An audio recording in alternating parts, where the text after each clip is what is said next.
Jesus mais ainda. Amém. Depois de um louvor desse de Érica, você já sabe qual é o assunto da noite. Érica sabe colocar o louvor perfeito no assunto do estudo. Obrigada, irmão.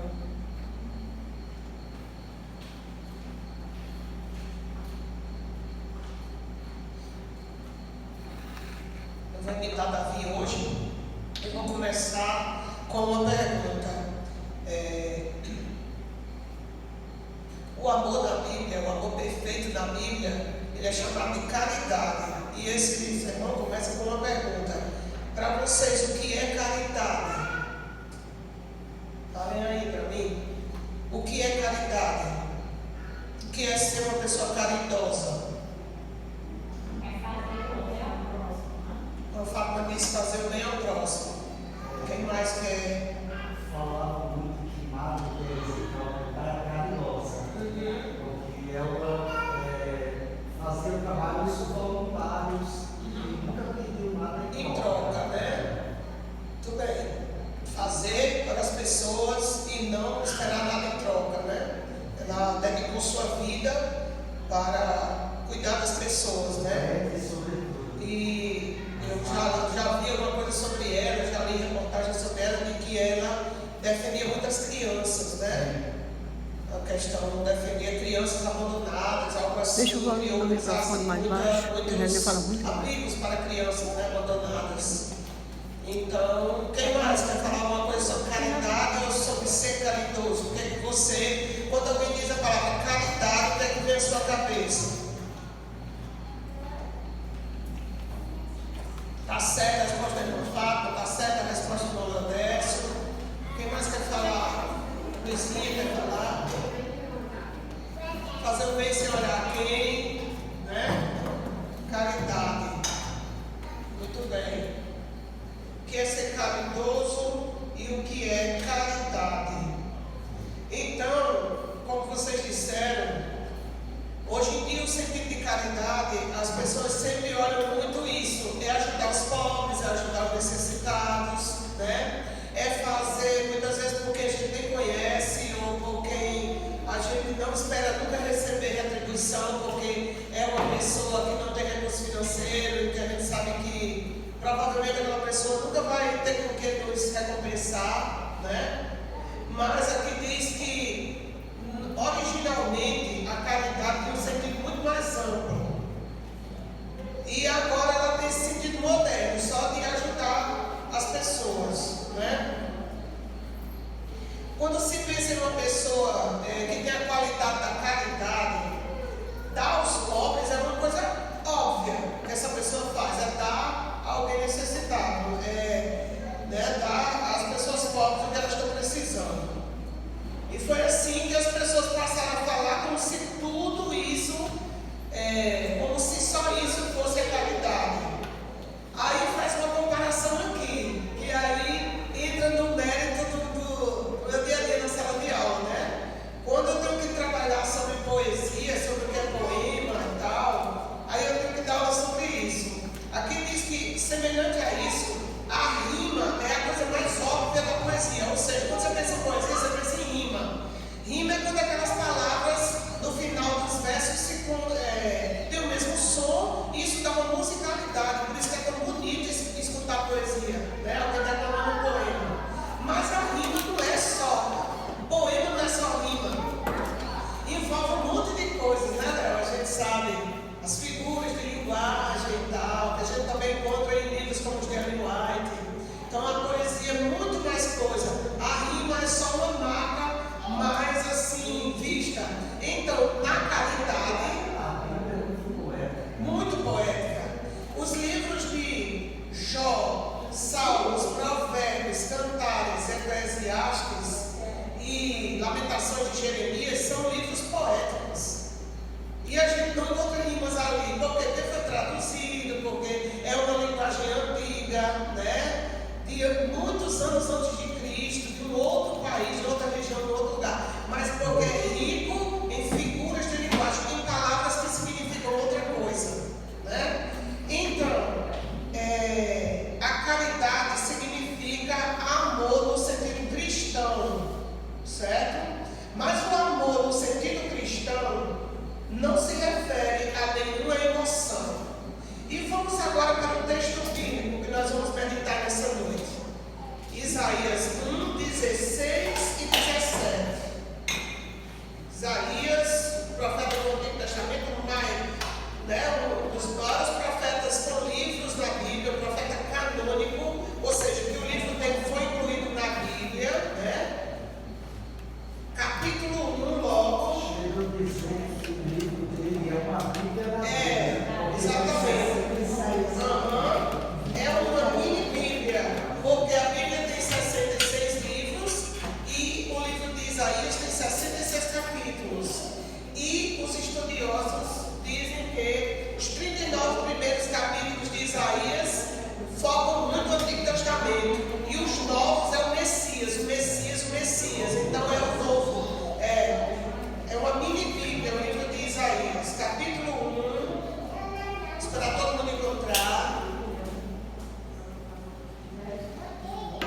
16 e 17. Eu vou querer que a gente decore esse verso essa noite. Que a gente vá para casa com esse verso na mente. Qual o conselho que Deus dá? Deus dá aí para o seu povo. Todos encontraram? Maria José está procurando. Encontrou, Maria José? Isaías 1, encontrou? 16 e 17. Vamos orar. Maravilhoso Deus, a tua palavra, Senhor, a carta do céu para nós está aberta em nossas mãos. O Senhor deu uma mensagem para nós nessa noite. E nós te pedimos que o teu Espírito Santo, o professor celestial, nos limpe a mente e nos ilumine e nos ensine, Senhor, a fazer a tua vontade pela orientação da tua palavra, em nome de Jesus. Amém. Isaías 1,16. Deus nos diz: lavai-vos, purificai-vos, tirai a maldade de vossos atos de diante dos meus olhos, cessai de fazer o mal, aprendei a fazer o bem, atendei a justiça, repreendei ao opressor, defendei o direito do órfão, pleiteai a causa das viúvas. Amém? Olha como Deus vai dando bem direitinho, mastigadinho o que Ele quer que a gente faça, né? Lavai-vos. E a gente vê lá em Apocalipse que os salvos, eles terão suas vestes lavadas no sangue do Cordeiro, né? Ou seja, nós temos que confessar nossos pecados a Deus primeiramente, pedir forças, pedir perdão por eles, forças para não praticá-los mais e recebermos ali a lavagem dos nossos pecados pelo sangue de Cristo, ou seja, confiar que o sangue de Cristo perdoa todos os nossos pecados, né? E a Bíblia usa essa figura de linguagem: terão suas vestes lavadas no sangue do Cordeiro. E aqui Deus já orienta seu povo: lavem-se, purifiquem, confiem na minha justiça, tirem a maldade de vossos atos de diante dos meus olhos, cessem de fazer o mal, ou seja, parem de fazer o mal. E o 17 é o foco da nossa mensagem de hoje: aprendam a fazer o bem, atendam à justiça, repreendam ao opressor. Ou seja, hoje em dia a Igreja Adventista tem uma campanha que já existe há muitos anos, aliás, que está bem, desde criança na Igreja Adventista, ela sabe que já existe. Nós estamos na igreja para fazer 19 anos. Quando nós entramos na igreja, já tinha essa campanha, quebrando o silêncio, né, Ariadne? A campanha que alerta os adventistas sétimo dia para denunciar violência contra a criança, contra a mulher, contra os idosos, contra quem quer que seja. Nós não devemos nos calar, fingir que não estamos ouvindo e vendo se tem um semelhante sofrendo uma violência. Nós temos que denunciar, aquela pessoa tem que se ver com a justiça. Nós temos que defender os necessitados. E muitas vezes ao nosso lado tem pessoas sofrendo e nós não podemos nos calar, fingir que não estamos. Porque que amor é esse? Então a Igreja Adventista, ela não se acovarda diante das injustiças, principalmente a violência cometida contra os mais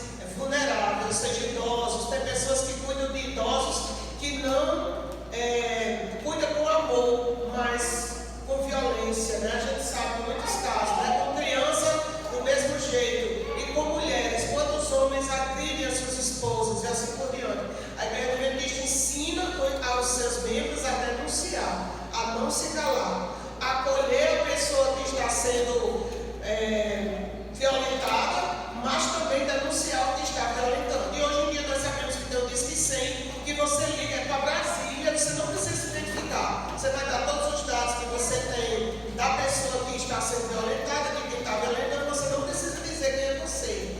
E a polícia vai lá fazer o trabalho dela. Viu? Porque o cristão, ele não pode se calar diante da justiça. E aqui Deus está dizendo, ó, repreender o opressor, né? Não fique calado assistindo a violência. Defenda o direito do órfão. Pleiteie a causa das viúvas, ou seja, defenda os mais necessitados, né? Aprendam a fazer o bem. E agora vamos chegar a outro ponto. Como é o processo de aprender? Aqui, eu e Léo, que somos professores, né? Tem uma frase que diz assim, os nossos professores serão sempre nossos professores, mesmo quando somos nós os professores. Né? Ele foi meu professor há 30 anos e eu há quase 20 sou professora, mas ele sempre será meu professor. Mas como é o processo de aprendizagem? Todas que são mães aqui sabem, porque viram seus filhos se desenvolver. Como é o processo de aprendizagem das coisas da vida? Quando a gente nasce sabendo comer. Tem bebê que não luta para pegar o peito da mãe, é ou não é? Não é? Mães, não luta para pegar o peito, não é? Quando a gente nasce, a gente sabe se vestir, a gente sabe andar, a gente sabe falar. Não. Vai lutando, vai, né, se adaptando, vai tentando para andar. Quantas vezes a criança não cai, na verdade? Vai se agarrando no sofá, na cama, vai rodando na cama, vai se mexendo, vai se segurando, dando a cara no chão. O queixo de muitas pessoas é marcadinho, né? Porque caiu, meteu o queixo em algum lugar. O processo de aprendizagem é lento. Em algumas pessoas é mais rápido, em outras mais lento, mas é um cair e levantar, né? Comer. Quando a criança é pequena, a mãe tem que colocar a comida na boca, não é assim? Primeiro com a mamadeira, depois já no copinho, com a colherzinha, olha, o aviãozinho, não é assim? Então, é fazendo que se aprende, não é? Ninguém aprende nada só assistindo, concordam com isso? Né, Francisca? Você só aprende fazendo. Eu já assisti várias aulas de bordado, então já sei bordar. Quem é que tem coragem de dizer isso? Eu assisti, digamos, irmã Fátima costurando. Toda tarde eu vejo irmã Fátima costurando, então já sei costurar. É assim? Quando você vai fazer um curso, tem cursos que oferecem todos os materiais, mas tem curso que pede para você levar os materiais, para você fazer o quê? Exercitar. Para você poder aprender, para depois você fazer um trabalho e você ganhar o certificado. Mas agora você sabe fazer, não é assim? Por isso que tem os estágios, exatamente, né? E a gente, mesmo na sala de aula, quando a gente pode dar a melhor aula do mundo, com data show, desce lá na faculdade dessa facilidade de data show, a gente nas escolas públicas é uma luta, a gente instala um data show para poder fazer uma aula, mas mesmo que você tenha a aula mais magistral possível, você tem que passar uma atividade para o aluno exercitar, para ele poder mostrar para você e para ele mesmo que ele aprendeu alguma coisa, que ficou alguma coisa nele. Não é assim? Senão, eu nunca posso dizer, será que aquela aula realmente foi boa? Quando vem o feedback, ou seja, quando vem o retorno dos alunos através de atividades ou trabalhos, ou alguma coisa que eles vão produzir a partir daquela aula, que a gente sabe se eles aprenderam, não é? Então, hoje a gente está falando sobre a caridade. Quando aprendem a aprender. Parece estranho, né? Aprendem a aprender. Pois é. Então aqui está dizendo que o amor cristão não se refere a nenhuma emoção. Muita gente do mundo até hoje está iludido, achando que amor é emoção e é sentimento. E amor não é, o amor cristão não se refere a nenhuma emoção. Não se trata do estado de sentimento, mas da vontade. E amor se aprende amando. Que vontade é essa? De que o amor cristão depende? Da vontade que temos naturalmente sobre nós e que devemos aprender a ter em relação às outras pessoas. Nós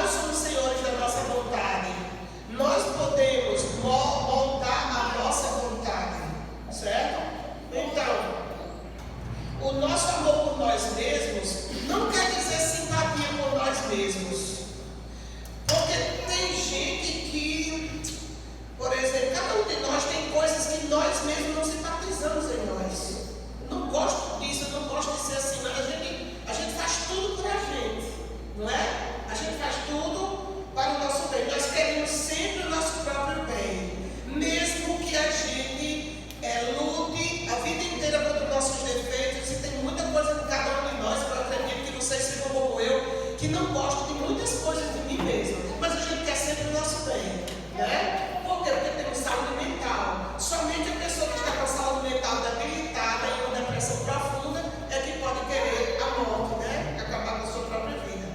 Então, da mesma forma, o amor cristão ou a caridade pelos nossos vizinhos, amigos, familiares, as pessoas que lidam conosco, o amor cristão, ou chamada caridade, é algo bem diferente de gostar ou ter simpatia por eles. Vocês já têm parado para pensar nisso?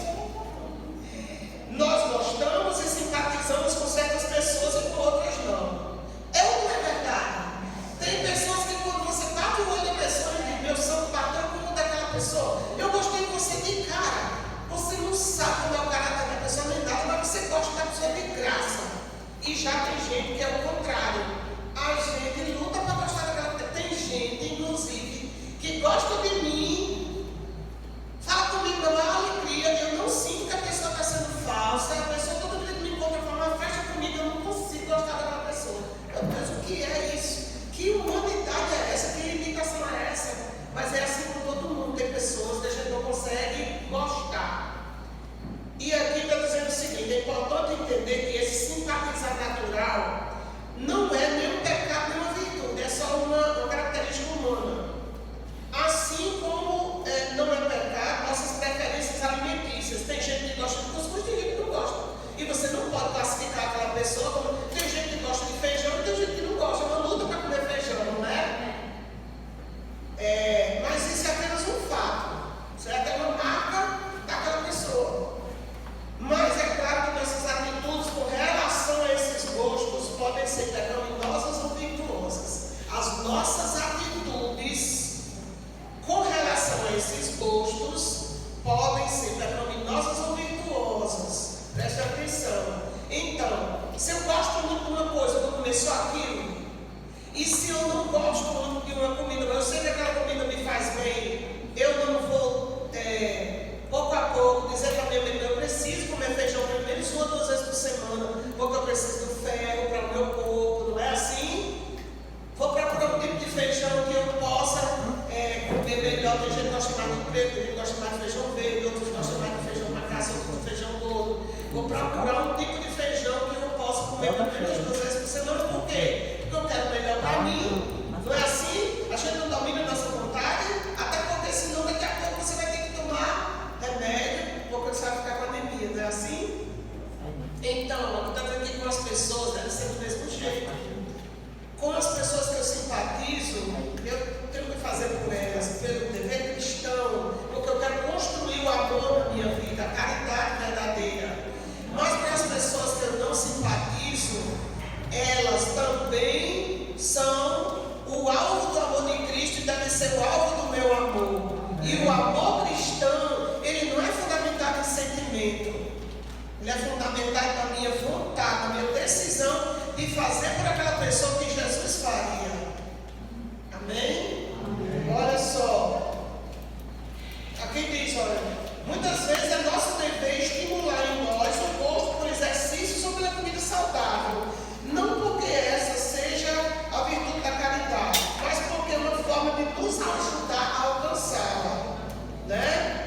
Nós devemos encorajar as nossas afeições, gostar de pessoas o máximo que nós conseguimos. Ou seja, a simpatia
escrita linda, né? Então, nós temos que fazer isso conosco, com a nossa natureza pecaminosa. Eu não simpatizo com aquela pessoa, mas não é obrigado a simpatizar. Eu não quero desenvolver o amor cristão em mim, então eu tenho que descobrir um jeito, pedir uma força a Deus, pedir a Deus que me dê a oportunidade de eu fazer algo para aquela pessoa. E nós vamos ver o que isso resulta. Olha,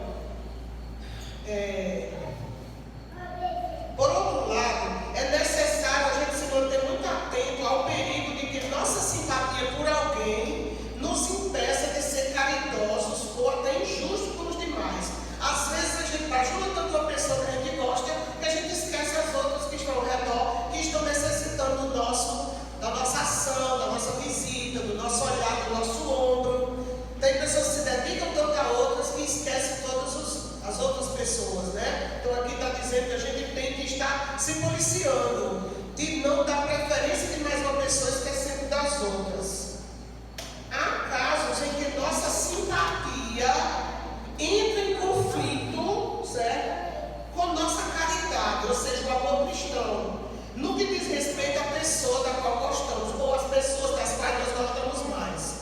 Olha só um caso que me chamou muita atenção aqui. Por exemplo, uma mãe amorosa, entre aspas aqui, pode ser tentada pela afeição que tem pelos filhos, a afeição natural de mimar demais o seu filho, ou seja, satisfazer os seus próprios impulsos afetivos à custa da real felicidade posterior da criança, ou seja, encher aquele menino de mimo, de doces, deixar ele dormir a hora que ele quiser, assistir o que ele quiser, porque ela simpatiza com o filho, ela ama o filho, mas ela está esquecendo que aquilo vai fazer mal para a criança e lá na frente, tanto a criança quanto ela e toda a família vão sofrer, porque aquela criança não vai ter limites, aquela criança não vai ter hora de dormir, vai ser difícil ela se adaptar às regras da escola e da sociedade, não é? Eu sofro com isso, sofro psicologicamente, porque os alunos aqui do Manoel Montenegro, que já são jovens, eles não sabem se sentar, eles só sabem se manchar nas cadeiras. Eles chegam na sala de aula e botam as duas pés em cima da cadeira e ficam lá parecendo um macaco. Meu filho, você não está em casa, não. Você tem uma escola. Aí eu sempre dou esse sermão para eles. Eu digo, olha, eu estou tentando ensinar você a se sentar, porque não teve quem ensinasse na sua casa.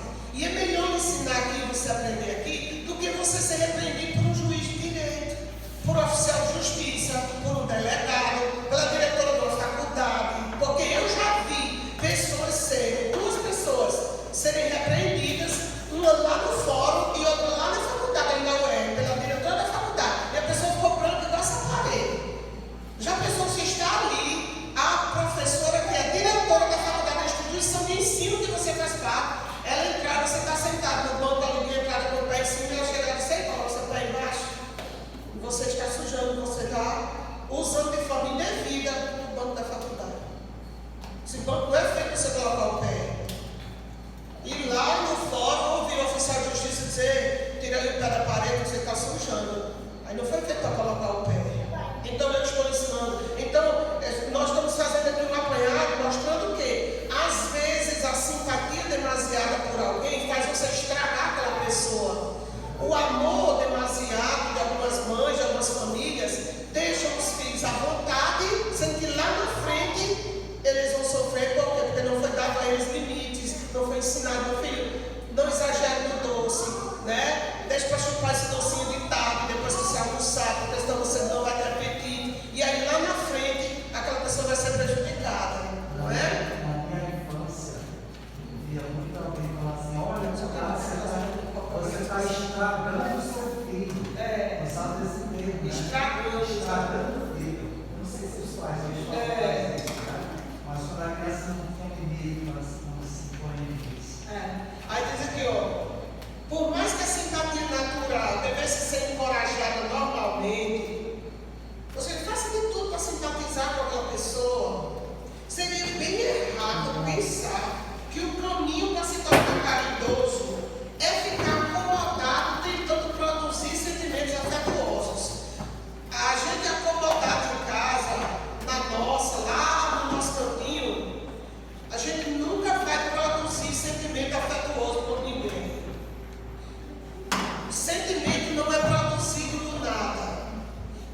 exercício. Algumas pessoas são frias em seu temperamento. E isso pode ser um infortúnio para elas, ou seja, elas perdem muitas oportunidades de fazer amizades. Às vezes as pessoas convidam elas para sair, não quero não, vive mais. Aí aqui está dizendo, mas isso não é um pecado, tanto quanto não é pecado ter uma má digestão. Você comeu uma comida ali preparada na hora, obrigado. Né? E por uma causa ou outra, nós podemos ter uma má digestão por qualquer motivo. Mas isso não exclui essas pessoas, ou seja, não tira essas pessoas da oportunidade, nem serve como desculpa para elas não terem a obrigação de aprender a serem caridosas. Eu vou ler de novo para ver se, até eu tenho que ler várias vezes. Ó. As pessoas, elas podem ter uma característica do seu caráter de serem reservadas, de serem, sabe? Viver só a vida delas ali quietinhas. Mas aqui está dizendo que diante de Deus, nenhuma pessoa é excluída dessa obrigação de aprender a ser caridosa. Você tem que puxar de dentro de você, orar e dizer, Senhor, hoje eu vou sair de casa para fazer minha feira. Me dê uma oportunidade de alguém puxar uma conversa comigo, ou de alguém deixar cair alguma coisa para que eu possa pegar e entregar aquela pessoa. Né? Ou às vezes a pessoa está ali no caixa já aperreada e diz assim, eu esqueci de pegar tal coisa. Você diz, eu não posso pegar para você. É ali meu pertinho, eu estou vindo, ou então segurar uma criança para alguém fazer. A pessoa está tentando fazer o pagamento e está com a criança no braço. A algum momento, eu digo a vocês, todas as vezes que eu faço essa oração, Deus me atende no mesmo dia. Amém? E eu fico assim, meu Deus, como é que pode? O Senhor me atende toda a vida que eu oro desse jeito, o Senhor atende no mesmo dia. Sabe? Porque às vezes passa assim, sei lá, uma semana ou mais, sem eu ter essa oportunidade. Eu digo, Senhor, o que está acontecendo? Eu não testemunhei essa semana, me abra a oportunidade agora. Me abra a oportunidade hoje para eu e ali se abre. Às vezes lá no Montenegro, a professora puxa um assunto e ali eu tenho a oportunidade de falar da Bíblia, de falar de Deus, de dar o testemunho, né? E a pessoa que puxa o assunto, eu digo, olha aí, passou tantos dias sem eu ter a oportunidade agora. Então, aqui está dizendo, mesmo que você seja recatado no seu caminho, isso não exclui você da obrigação de desenvolver o amor cristão, ou seja, a caridade, de você fazer algo por alguém para que você puxe aquela pessoa para perto, possa ter a oportunidade de aquela pessoa conhecer o amor de Deus através de você. Amém? Olha, não perca seu tempo se preocupando se você ama ou não seu vizinho. Haja como se você o amasse. Lembre-se do versículo que foi lido. Aprendam a fazer o bem. Aprender denota fazer, errar, tropeçar. O aluno na escola faz atividade várias vezes, apaga, tem raiva. Meu filho, você está aprendendo. Aprender é isso. Aprender nem sempre é fácil. São raras as pessoas que sentem facilidade em aprender, não é? Raras as pessoas. Aprender é um exercício muitas vezes doloroso, mas os resultados todos nós sabemos que são muito bons, não é? Então é que diz, aprendam a fazer o bem. Para aprender você tem que exercitar. Mesmo a criança aprende a servir o bem, a mandar o bem.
há muito tempo atrás, né, no lugar do Estão, lá no Oriente, um casal se casou e foi morar na casa, continuaram morando ali, o filho trouxe a esposa para dentro da casa da mãe, mas já era idosa, mas elas não conseguiram se amar, se gostar. Sempre tinha problema entre as duas, elas discutiam, uma falava mal da outra, a outra falava mal da outra, né? O filho já estava vivendo ali no inferno, ia trabalhar, já ficava pensando, meu Deus, elas passam o dia lá, discutindo quando eu chego àquela guerra, meu Deus, está muito difícil minha vida, mas não tinha para onde ir, não tinha condições ainda de comprar sua casa, e aí a nora, né, a esposa do homem lá, foi procurar o guru lá daquela vila, né, daquele lugar, a pessoa, a gente vê naquelas histórias antigas, aquele sábio ali da comunidade, aquele homem que normalmente manipula as ervas, faz remédios, garrafadas, essas coisas para curar as mazelas, mas também se tinha antigamente essa aura de que a pessoa tivesse ali conselhos bons e às vezes se achava até que essas poções elas tinham poderes até sobrenaturais, né, muitas vezes. Então ela foi procurar aquele sábio e disse: meu senhor, é o seguinte, eu tenho um grande problema. Eu odeio a minha sogra. E eu quero acabar com ela para ficar em paz com meu marido. Porque enquanto eu ficar com aquela mulher, eu não vou ter paz. Já faz 2 anos que eu estou casada, eu não consigo ter paz na casa daquela velha. E aí, o sábio diga, ela disse: eu quero matar a minha sogra. Mas aí, é claro que eu não quero ir presa. Eu quero fazer isso de forma discreta. O senhor teria aí, quem sabe, um remédiozinho, uma poção, alguma coisa que me desse, para eu dar para ela discretamente e apagar a velha para ficar em paz? E aí o sábio disse: tá certo, eu vou fazer. E marcou-lhe uns dias para ela voltar e pegar aquela poção que ele ia juntar as ervas, né, venenosas ali e tal. Só que aí o sábio, muito sábio, diz: já sei como é que eu vou resolver isso. E o sábio fez um chá ali, quem sabe de capim santo, alguma coisa bem leve, colocou no vidrinho e disse: pronto, todos os dias você vai colocar uma colherinha de chá dessa poção aqui, bem poderosa, no almoço dela. Mas você vai me prometer que a partir de agora você vai cuidar dela como se ela fosse a sua mãe. Você vai conversar com ela, você vai cuidar dela, fazer massagem na cabeça dela, vai pentear o cabelo dela, você vai dar toda a atenção a ela, como se você gostasse dela. Sabe por quê? Porque quando ela morrer, ninguém vai desconfiar de você. Ninguém vai desconfiar, vai achar que ela morreu, é uma doença mesmo, de velhice, e ninguém jamais vai desconfiar de você. E aí o que ela fez? Todos os dias ela começou a mudar d'água por vinho. Minha sogra, vamos sentar aqui fora, vamos ver, vamos pegar um ar fresco, botar a cadeira de balanço da velha lá fora, sentava do lado, ficava puxando assunto, me ensina a bordar, eu tenho tanta vontade de bordar, me ensine, dá uns pontinhos. E a velha não está descansando. E na hora do almoço ela fazia comida, né? Ia lá, botava a porçãozinha, botava a colherinha ali, né? E tal, a velha comia, dizia: vai, você vai, né? E aí ia cuidando da velha, fazia trança no cabelo da velha, ajudava e toda mimando a velha, né? Começou a comprar presentinhos para ela e tal. Só que depois vai ficar para mim mesmo, né? Porque ela vai morrer. Só que ia passando os dias e tal, e a porçãozinha secou, e já tinha passado 3 meses, não tinha mais nada, ela virou assim, secou, e a velha não morreu. A velha estava aparecendo, era mais feliz. Só que algo aconteceu aí.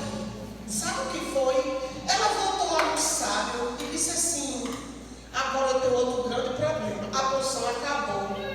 Mas o pior é que agora eu estou muito preocupada, porque eu não quero mais que a minha sogra morra. Sabe por quê? Porque durante esses 3 meses eu fui fazendo as coisas para ela e descobri que ela não é tão ruim assim. Eu comecei a gostar da minha sogra. Ela já me ensinou a bordar, já me ensinou a pintar as panos de prato, já me ensinou um bocado de coisa. E eu agora não quero mais ficar sem minha sogra. Sabe? Agora eu não quero mais que ela morra. E aí o sábio disse: então eu cumpri minha missão. Porque a poção que eu fiz para você não tinha nada de veneno. Era simplesmente um chá medicinal. E o que curou a relação de vocês duas foi o que você fez por ela. Irmãos, a caridade não é gostar da pessoa, é fazer mesmo sem gostar. Sabe por quê?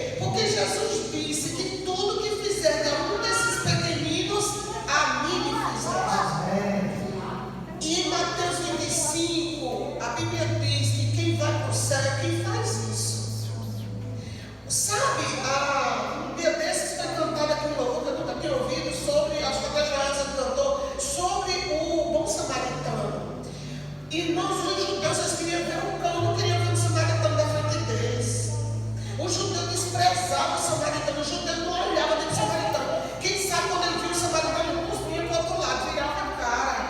E aquele judeu que foi violentado ali, foi roubado, bateram nele, deixaram ele quase nu, sangrando na estrada. Quem deu apoio a ele foi um samaritano.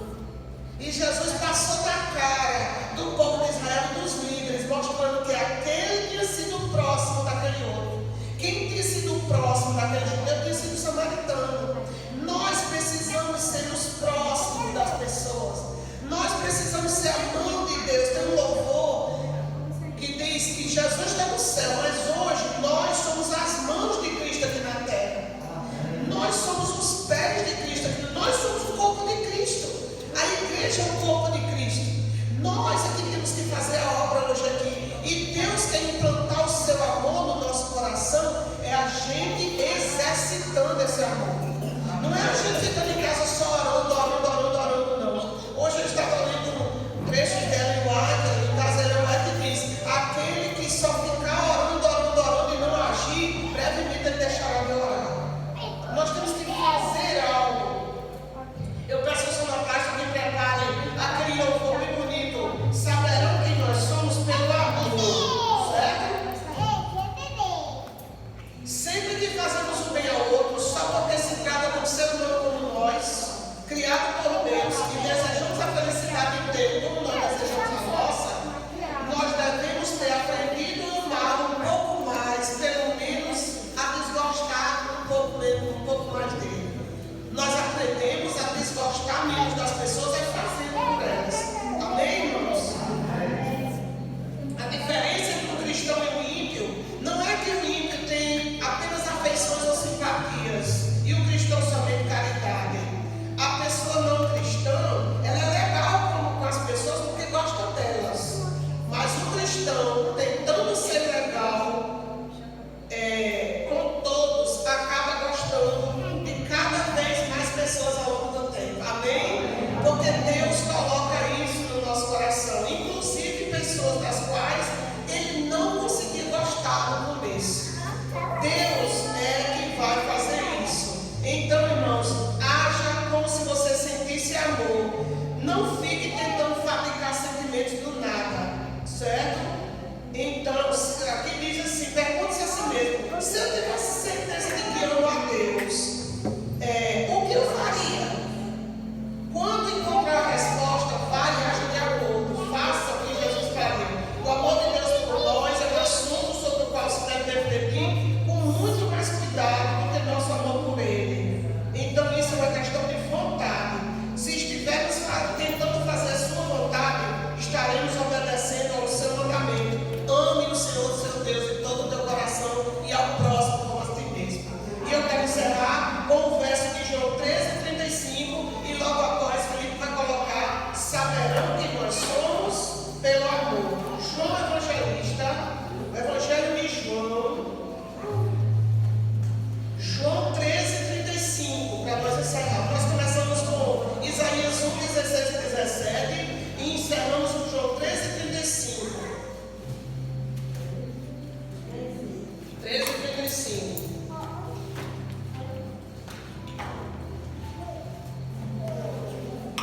Evangelho de João 13, versículo 35.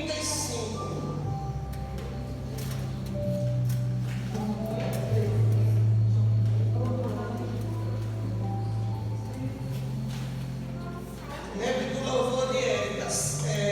O amor rompe as barreiras. O amor rompe as barreiras.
Deus, Pai soberano, tu que és amor, amor supremo, amor desinteressado, amor que se entregou por nós. Nós te rogamos nessa noite, Senhor.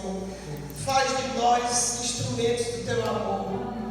Nós possamos, Senhor, viver esse amor no dia a dia, exercitar esse amor, sair da nossa zona de conforto, do nosso